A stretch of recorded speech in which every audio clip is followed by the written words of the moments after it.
Are American pronunciations sometimes a little strange?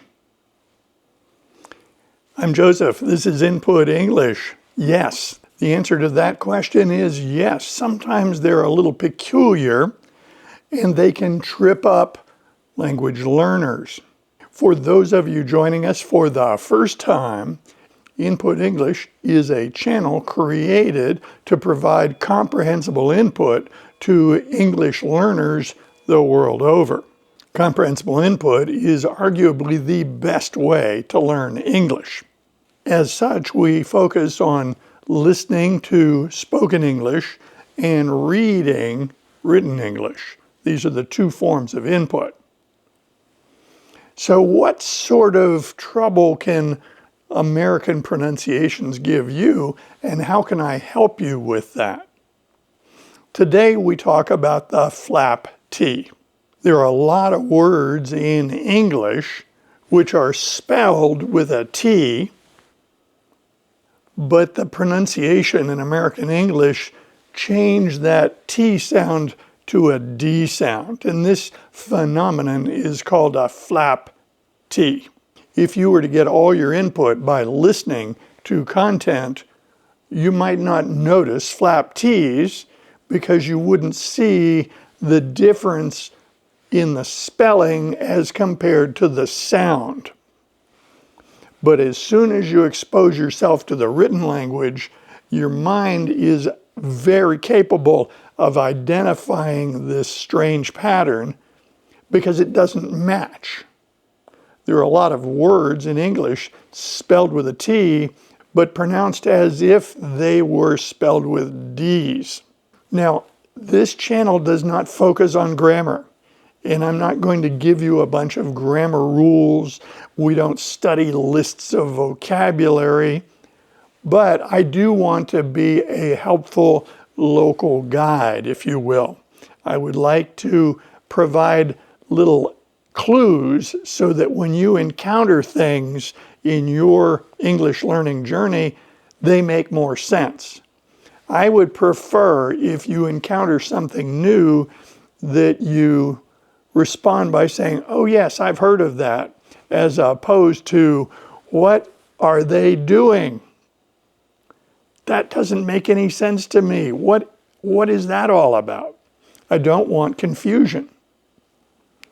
It turns out that the flap T sound isn't very difficult at all. So I'm going to give you some examples, and then that way, as you go through consuming content to improve your English, when you see the spelling versus the pronunciation, your response will be, "Oh yes, I get it." I think we learn a lot when we notice things and our response is, "Oh yes, I got that. I understand that." Now, why would I want to do this? Why would I want to prepare you so that you would say, "Oh yes, I understand that"? Well, for efficiency. Because if you notice something and you expect that pattern, it takes you a fraction of a second to process that and move on.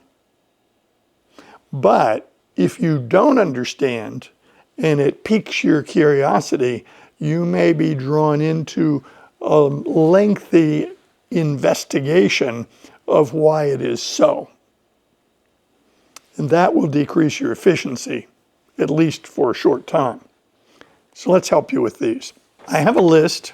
These are not the most important words. They're just common words. And I'm presenting them in alphabetical order because that's a common order to present information. So let's start with the word ability. Ability. It sounds like that last consonant sound is a D sound, ability. But if you were to look that up, it's spelled I-T-Y, ability. But Native American speakers don't usually say ability. They're more likely to say ability. That could be confusing, but now it won't be. So ability is one of many words in English that ends in ity. Frequently that changes a modifier into a noun. We are able because of our ability. Able is an adjective and ability is the noun form. Again, I'm just talking patterns here. You will recognize them and you'll understand very quickly. So anytime you see ity at the end of a word, it is likely to be pronounced id, ability. The next word on the list is exactly that same pattern to reinforce it. Activity. If you have an activity, you might think that it's spelled idy, but no, it's ity. We can be active, but when we're active, what we demonstrate is our activity, another noun. So let's move on. Beautiful. Beautiful sounds like it's spelled with a D, but it's beautiful. Very simple. Better. Most people I know, when they say better, it sounds just like it's spelled with a D, but it's not. It's B-E-T-T-E-R, better. City. City is a classic in North America. Computer and data. So if you say computer data, flap T's in both those words. Daughter. Daughter, the flap sound of the last T in that word is a very strong one. It's rare to hear somebody say daughter. Gratitude. That first T is a flap T sound. Gratitude. That's a funny one for me because in the past, I have typed that word out and spelled it with a D. And of course, it blows up on the page as a misspelling, and then I think, oh, you know that.